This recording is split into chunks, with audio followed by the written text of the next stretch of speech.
I shot up into the sky, and I had a sense of the earth or Manhattan and the nightclub and all of these things just kind of receding away. And I didn't think I'm dead, but I thought, oh, thank goodness that whole game is over. I felt this huge relief to be out of there. Louisa Peck, same name. Welcome to Passion Harvest. I'm really excited to have this conversation with you today. I'm excited to be here. I'm really excited to have a chat with you. Let's start for the audience, your near-death experience. So I snorted the whole pile. Lidocaine it shuts down your nervous system. So people have committed suicide by swallowing a tube of it that's like just 5% lidocaine. And I think this was pure. I mean, I don't know, but I know that right away I started experiencing tunnel vision because my brain was not getting enough blood, because my cardiovascular system and all of these things were beginning to get muted by the lidocaine. I went and used the bathroom, and I realized I could not read any of the graffiti on the stall, and I thought something's wrong. Plus, it seemed to be getting darker and darker because everything was closing down, and I could only see like this. Everything else was kind of these red speckles. So I also began to notice there was no air. So I came out of the bathroom heaving for breath, and I found my date, and I said, there's no air in here, there's no air. And he said, calm down, calm down. And my feeling was anger, not fear. I was angry that people weren't acknowledging that this basement was all breathed up. And I've heard since that oxygen starvation brings anger. So he brought me to the bar. He told the bartender I was having trouble. The bartender gave me a glass of ice water, which I did not want. But partly because I was a people pleaser, and partly because I did have kindness somewhere in my heart. I just thought, well, to make him happy, I'll take a sip, even though this is not what I want. So at the instant when I took a sip, I felt something strike me under my chin. And my thought, because everything had gone black for a second, was that I had somehow collapsed and struck my chin on the bar. What actually was happening for them was that I was having a grand mal seizure on the floor and banging myself all over the place before my heart stopped, or maybe after. I don't know how those things work, when maybe the grand mal seizure is triggered by the heart stopping. Anyway, cardiac arrest. And that went on for 3 minutes while the bartender was doing CPR. So for me, it felt like I got punched by a Popeye punch, and I shot up into the sky, and I had a sense of the earth or Manhattan and the nightclub and all of these things just kind of receding away. And I didn't think I'm dead, but I thought, oh, thank goodness that whole game is over. I felt this huge relief to be out of there, not only out of the situation where I didn't have enough air, but out of having to play that really difficult role of being me. I didn't want to do that anymore. I shouldn't say me, being Louisa, because now I felt like I was me fully, and I was shooting up into this blue sky, and I eventually became aware that I was over the ocean now, and the ocean went all the way around me to the horizon. So it was just blue sky, blue ocean, and me. And I decided, because I was a dancer and I still had some memories from the past, I thought I would be able to do a back bend and do a sort of swan dive when I started to slow in my trajectory. So I did it and I pulled it off, and that made me really happy. It worked. And then I was diving toward the ocean, which was way far away. And I thought, isn't it like concrete if you hit it from a great height? But there was no fear. There was only this sense of, well, we'll see. So I did a perfect dive, which is not what I can do. And I went far under the surface. And then I thought, well, that worked out, but now the surface is way above me. How am I going to swim up there? And I could see the bubbles rising, and it was beautiful, and the surface was beautiful. But then the next thing I knew, it had surfaced, and I thought, well, that's great. That was easy. And then I looked and I saw a shore, and I wanted to be there. And I swam like a tiny bit, and then I was wading out of the waves of like, calf deep. And I just thought that was easy. I didn't question why are these things just so seamlessly happening, that where I want to be is where I am, because none of it is physical. But once I was on the shore, which was not a paradise shore, it was kind of a northwest shore, or maybe you can think of a main shore. It was rocky and so on.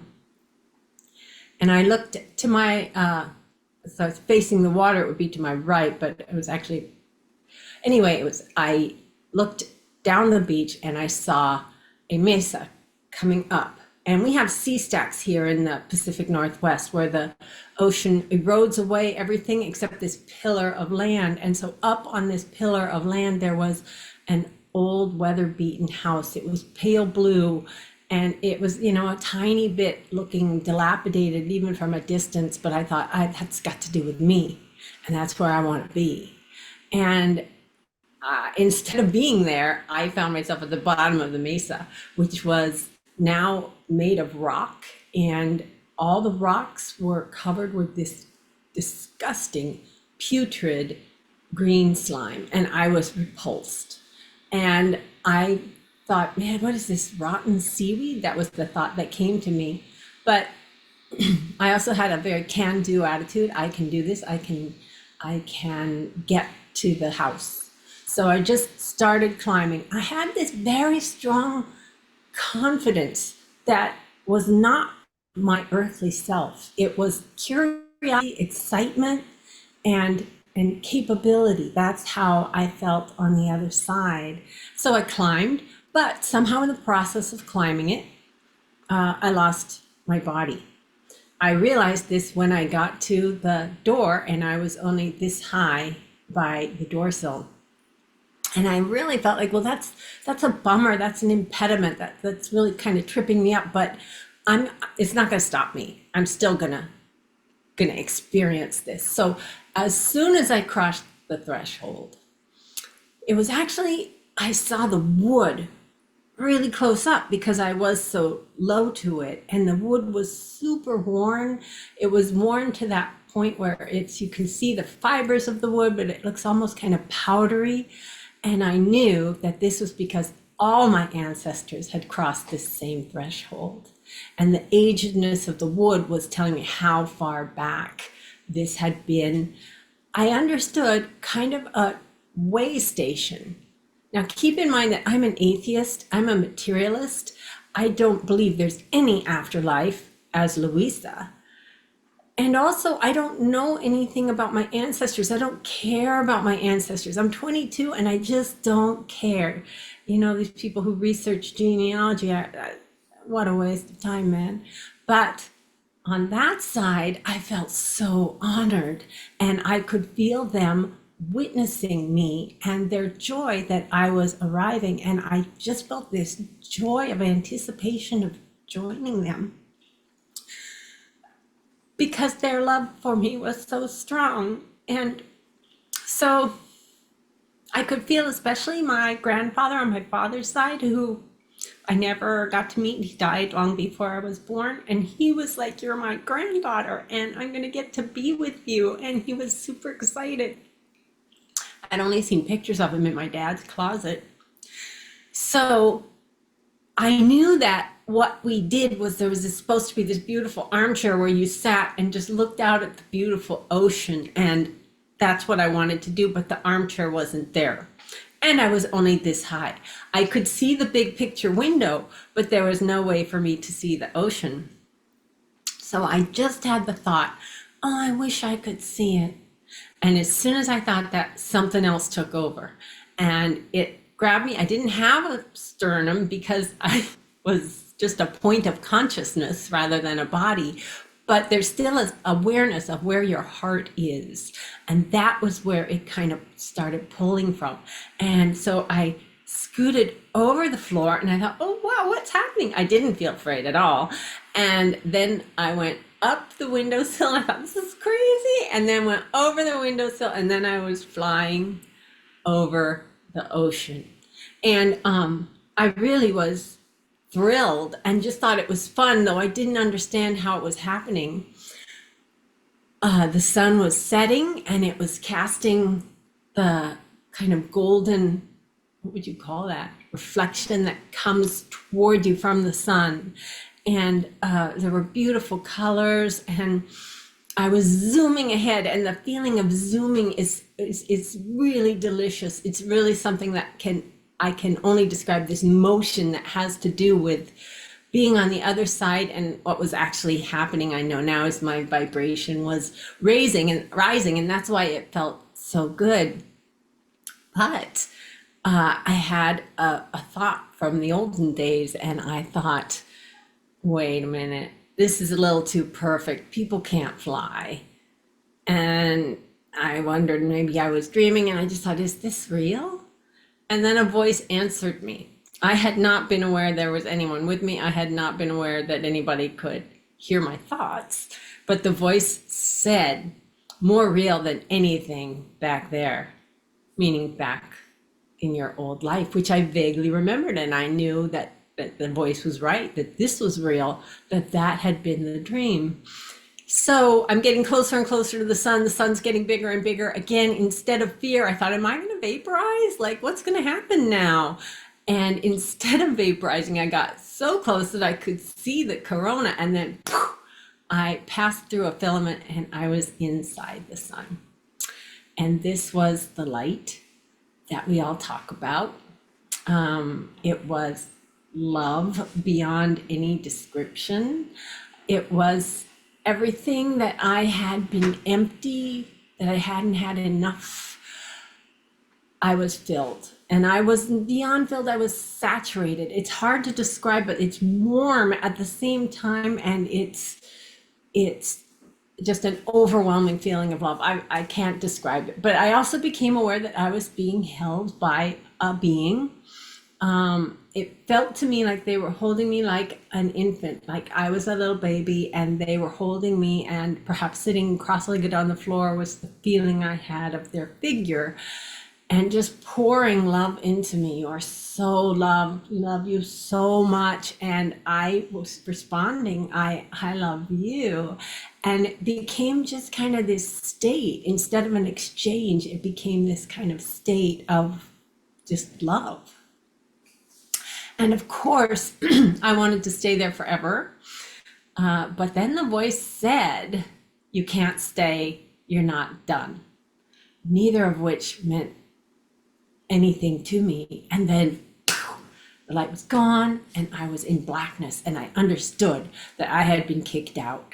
And I felt like a toddler. I wanted to just throw the biggest hissy fit ever, and I wanted to kick the parent in the shins, and I would just want to show the parent, you can't do this. I am someone to contend with. That's what I felt. And I felt I was falling, and I just felt a farewell from the parent figure that just said, case closed, honey. This is just not negotiable. And the falling was the only time in my whole NDE when I felt afraid, because it was in blackness and I felt myself dropping. And this is coming down to a lower vibration. I actually feel that anger I felt was part of the process of coming back into my body, which is surrounded by fear and anger and ego. That sense of I'm somebody, that was me getting my ego back, which I could feel them all distinctly because I had been without them. Anyway, I saw these little chalk figures on a blackboard in the darkness begin to appear, and they were doing little cartwheels, and they had like playground stuff, swing sets, teeter-totters. They were doing all these different things, and they were saying these little happy rhymes that made no sense, like, how many fiddles in a flim flam? And I just thought, okay, this sucks compared to the light, but I'm gonna watch this like Saturday morning cartoons. I'm just gonna hang out here until I can go back to the light. I felt like it was a gift from the parent to kind of entertain me until I could go back. But I was dead set I'm going back. Anyway, one of those little figures came closer and filled in solid instead of being an outline. And then I realized his little rhyme was, how many fingers, what is your name? And then I had this horrible realization that I was back in the meat puppet, and I was stuck and I was not getting out of there. And I realized this other presence was under the impression that we were separate and that we had to make these funny little sounds with air in our mouth and stuff in code to communicate. And I just felt like, oh man, I can't go back to doing that. I'm so done with all that.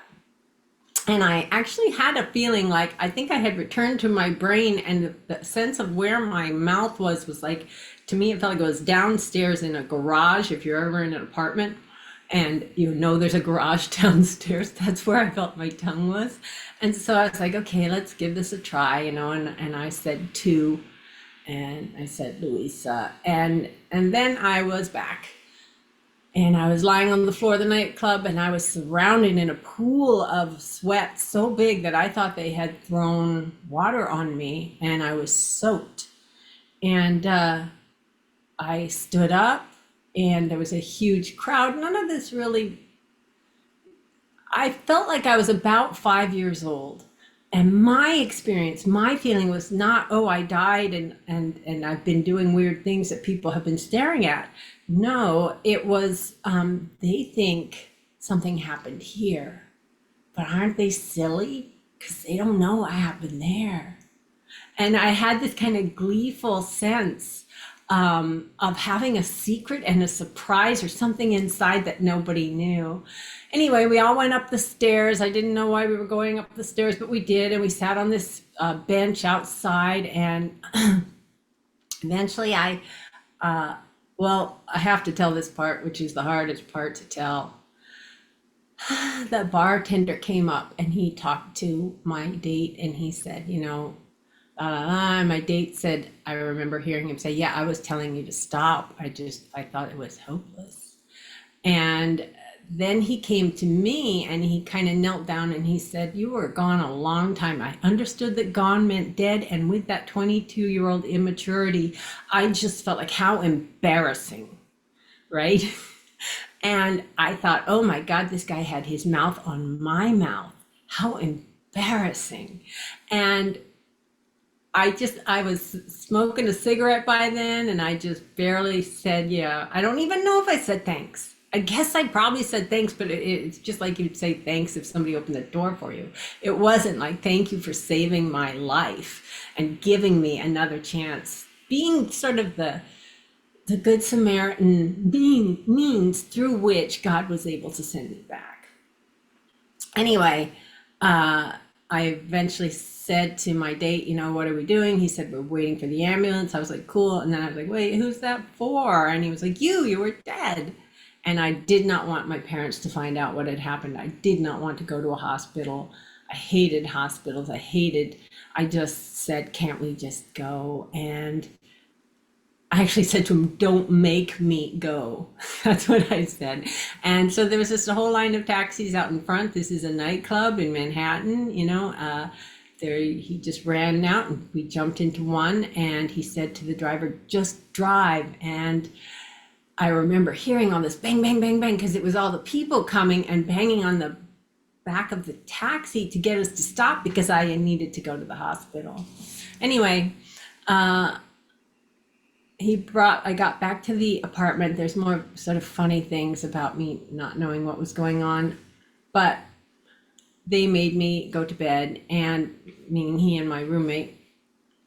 And when I woke up in the morning, I did have some brain damage. I was not able to recognize all the letters in the New York Times. There was a headline about a helicopter, and I could read some words, but helicopter looked like it was written in Greek. And then my roommate, I told her the story of my NDE. And when I got to the part about the parent holding me, she said, so was that God? And I knew that it was not what I called God, but something really powerful and just not of this world. But all I said was, yeah, that was God. And I just kind of wormed out of it. So then there came this moment of reckoning when I went into the bedroom by myself, and I had my journal. I meant to write down what I considered this amazing hallucination that I had had. And I knew it wasn't. And different parts of it came back to me, and just the joy and the bliss of being in the light. And the moment when the parent had said, more real than anything back there. And the moment when the parent had said, you can't stay, you're not done. These things came back to me and I knew they were real. But being in this vacuum of information, the only thing I could think of is God meant godlike in religion. God meant godlike in church. And did I want to say, yes, that exists? Yes, there's a humanoid being that is written about in the Bible and that exists? No, I could not say that. I still can't say that. But I just thought of myself going to church. I thought of myself like being religious, and I just said, I cannot do that. I am this party girl. I mean, I had a kind of image of who I was. I was in my anti-geek phase of being a party girl. And I just thought, I'm going to go right on partying. I'm going to go right on. That must have been a hypoxic hallucination, because brain is all there is. There's got to be a brain explanation for this. And so I thought of Hal in 2001 when Dave is shutting down his brain. He goes back to finding, he says, can I sing you my first program, which is Daisy. And I thought my first program was love. That's the first thing I knew as an infant, was love. And so I must have gone back to that first program, because it was just my brain shutting down. And I was like, okay, I got a story. I'm done. And boy, did I try hard to stick with that story. So the emptiness of my life, it came back worse than ever. I had some depression on and off as a teen, but it came back with a vengeance. I got very depressed. I got panic attacks. I drank more and more to try to quell them. And eventually I got with that secret boyfriend and thought he was going to fix everything. I moved to Boston to be with him. But the rest of my story, which I tell in my book, sorry, Louisa, I've just had to do that. Oh no, congratulations on your book. Anyone that writes a book, I'm so proud of them. Can you hold it up one more time? Yeah, sure. It's called Die Hard Atheist. Is it backwards for you? No, perfect. Okay. So it's from NDE denier to full-on woo-woo against myself. That is the subtitle. Because I am a full-on woo-woo, and I sure didn't want to be. I wanted to keep my material view of the world, which now seems ludicrous to me. So I moved to the country because I thought I would be happier there. So I lived in a log house quite a ways from the town of Olympia, Washington. I stopped my teaching job and became a barista, still trying to be cool. Now I'm 34 and I'm hanging out with these college kids who are baristas and just being like, I'm cool, aren't I cool? I was just pathetic. But anyway, that's just what I thought was the way to happiness, because I'd gotten this amazing job as a professor and it had not made me happy. And I was in a relationship. I didn't know what would make me happy. So I went to a kegger and I got so drunk that I couldn't stand. I remember falling again and again and everybody going, whoa, and I was that drunk. But some friends put me in a house and said, you're going to sleep here because you're too drunk to drive. But foolishly, they left my keys on the table. So as soon as they were gone, I got up, I got the keys, I got in the car. I was so drunk that I could not find the ignition for what seemed like years. I tried everything and I couldn't find it. It seemed like it was gone, but eventually I found it and I thought, ha! And I started driving home, just keep in mind, I couldn't talk, I couldn't walk, I was so wasted. And I drove 80 miles an hour and on these winding roads. And by that time, I hated myself so much because alcoholism does this. You've got these two parts, the part that's hating the self and the part that's seeking relief in drinking, and the part that's ego and thinking, I'll show them or something. I don't know what, but it's a mess. And I just didn't want it anymore. I wanted to smash my car on a tree. It didn't really occur to me that I could kill someone. Didn't really occur to me. But I came to a place in the road where it got narrower to cross over some railroad tracks below, and there were all these reflector lights, and they seemed to me to just go all the way across, reflector lights all the way across. And I just thought, I don't care, I'm not even slowing down, I'm just gonna kind of shoot for the middle like I'm bowling. And I went through, and I got to the other side. And when I got to my house, I got out of the car, I couldn't stand without holding on to the car. And it was a starry night and a clear night in November of 1994.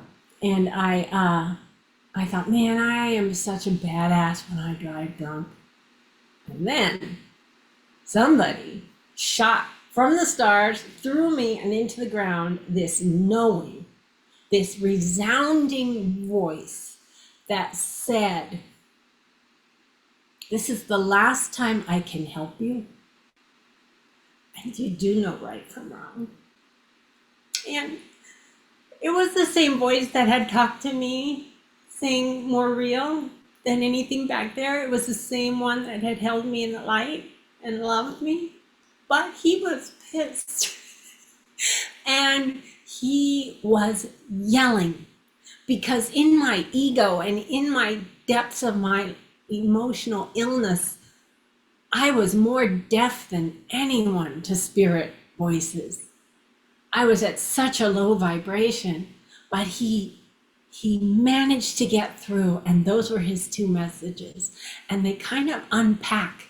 People talk about this. You get the initial download and then they unpack. So I'm going, what is this? And this is the last time I can help you unpacks to say that was he that helped me get across that bridge. I hadn't done it. I would have smashed myself. And that he was doing what I now can see is kind of an Al-Anon, like it's your life, it's free will. If you really want to throw it away, you can do that. But that you do know right from wrong is that I had been getting into Bukowski and like all of this kind of like nihilistic poetry. And I had been writing in my journal, and I wrote one day, there is no right and wrong. All morality is constructions made by culture to further the interests of it. So just basically saying there is nothing. And he was like, no, there is a right and wrong, and you know it. And I did know it, but I didn't know how to make it happen in my life. So basically what the book is that he began to communicate with me more and more, and he began to tweak my life in different ways, make it me think it was my idea sometimes, but he got me into AA, and I hated being in AA because they talked about God and I was still an atheist. But I remember this one time I was at an AA meeting, and it was particularly obnoxious to me because it was in Olympia, where a lot of people equated God with Christianity and called God he. And when people would do that, I just wanted to barf. So I was sitting at this meeting, and this guy's talking, and I thought, I'm leaving. I'm getting out of here. But something in my legs just kind of wouldn't work. I made the decision to leave maybe 5 times. And every time it was as if I was just kind of stuck in my chair. It wasn't the kind of thing where I was fighting. It was just where I couldn't quite get the impetus to go. And it was in AA that I gradually learned how to pray. And as soon as I prayed, it was like opening the barn gates, man. And phew, he could answer. It was, I had to just make the littlest channel. My own belief is that we're each surrounded by some kind of membrane that is anti-God, the same way our cells are surrounded by a membrane that is hydrophobic.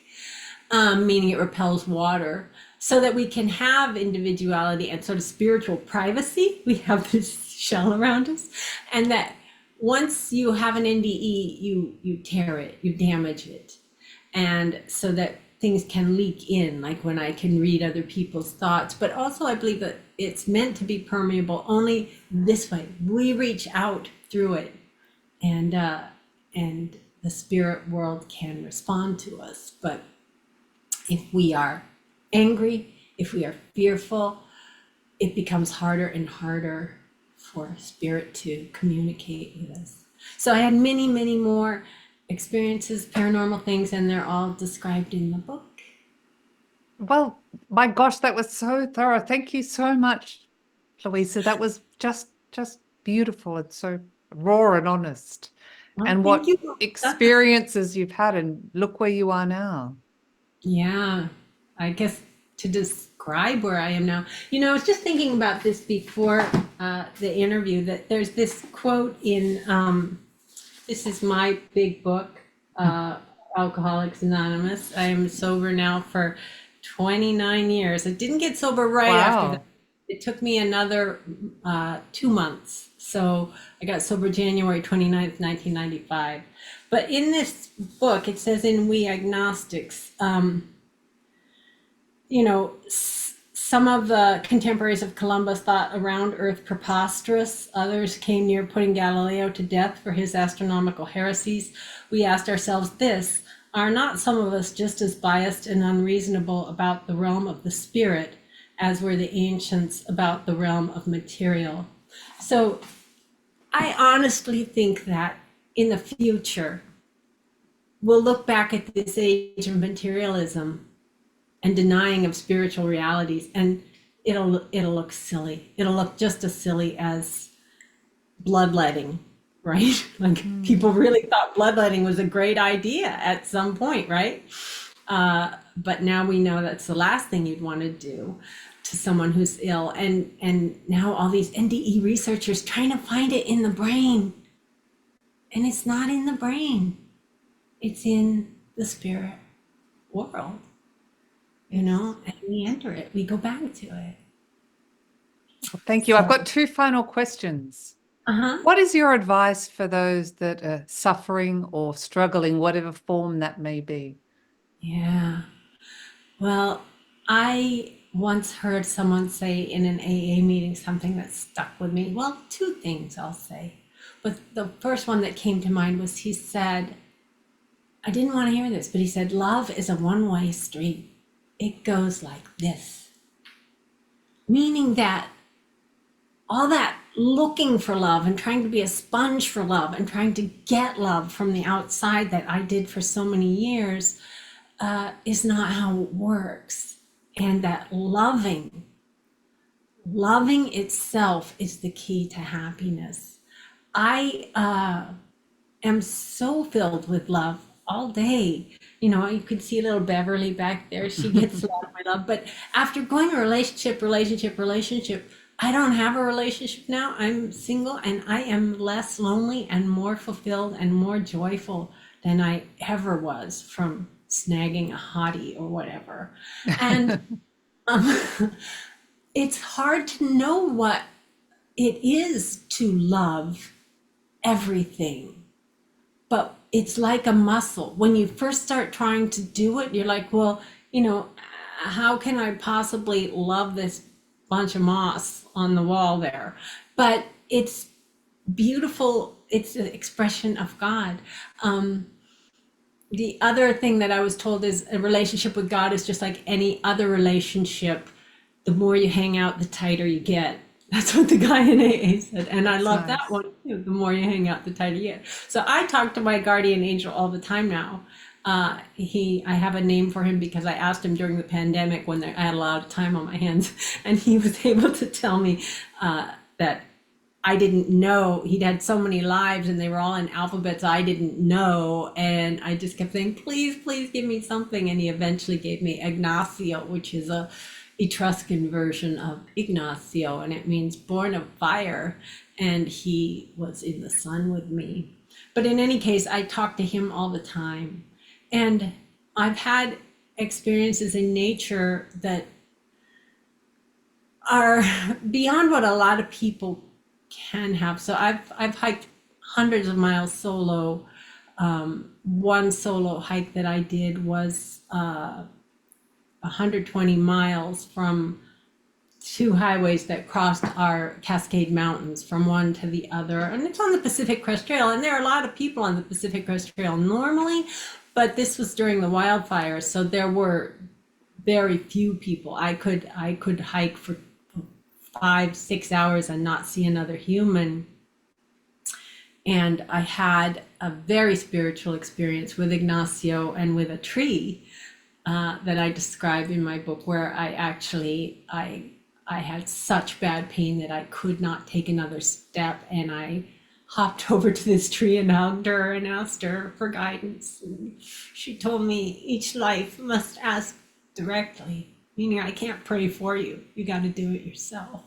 And I had been praying, but I hadn't been praying from a place of true humility.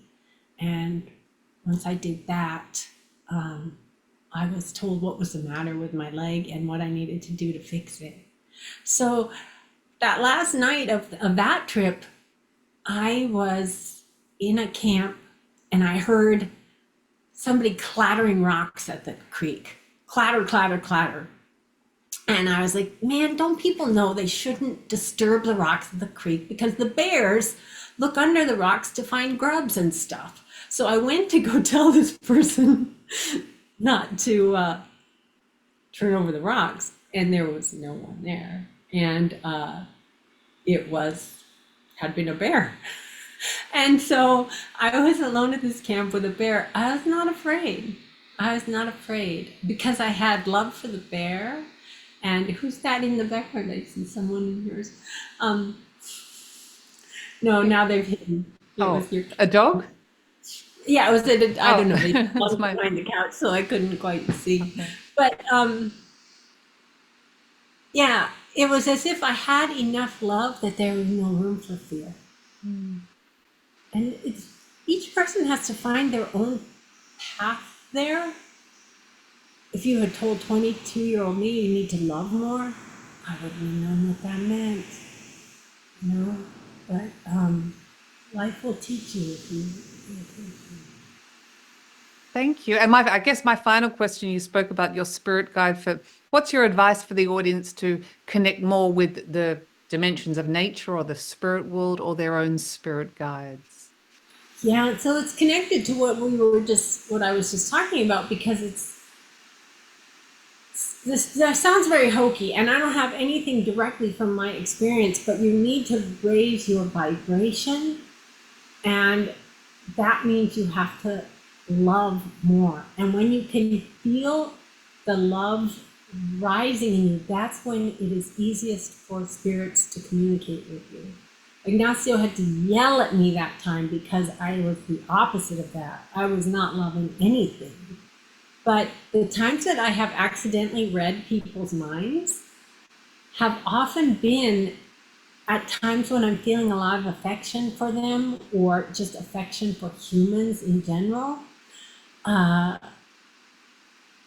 It makes what I call the God-phobic sheath thinner. I've interviewed a lot of NDEers who've been out of their bodies and just yelling at their loved ones, trying to communicate, like, I'm still here, I'm okay. And they can't hear them. But at the times when I've communicated with my dead father, my dead boyfriend who died of alcoholism, they have come through when I have A, been in a loving state, and B, sometimes you have to ask the right question. When I couldn't communicate with my father, I was asking a jillion things, and finally I just said, is there something you need to tell me? Maybe I said like, I can't remember, need or like to tell me. And as soon as I said that, he was there. And he was his young self. I was expecting his old self. And he communicated to me through images that he wished he had given me unconditional. Beautiful. I will leave a link below in the show notes for your book. Where's the best place for people to connect with you? So the book is available on Amazon. You can just Google Die Hard Atheist. There's not a lot of things called that. And well, maybe you have to look for it on Amazon. But I have a blog that I write on alcoholism and recovery. It's called A Spiritual Evolution. I also wrote a full addiction memoir that tells my whole dirty laundry, sick, weird story of recovery.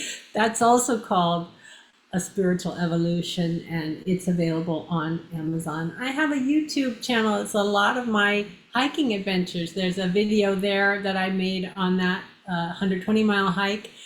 I've done a lot of other climbs, and I'm planning to climb Mount Baker. I'm 63. I'll be turning 64 next month. And You look amazing. well, thank you. The secret to staying young is love. Same thing as everything else, right? But I'll be climbing Mount Baker. Hopefully I'll make a video of that too. So it's just I guess Louisa Peck on YouTube. I'm not sure, but we can put Okay. You send me the links and I'll put them below. Sounds good. Thank you so much for being on Passion Harvest, Louisa. Is there anything else on a final note you'd like to share with the Passion Harvest audience? Just that all of this is good, that what Louisa is doing is giving us all tools to come out of the cynicism, come out of the darkness that is so prevalent in our culture today, and to find that love within that eventually becomes a love we can give to others. It's all about love. Louisa Peck, thank you so much for being on Passion Harvest. Thank you, Luisa. Okay, it's been a pleasure. Likewise. Thank you so much. Bye-bye.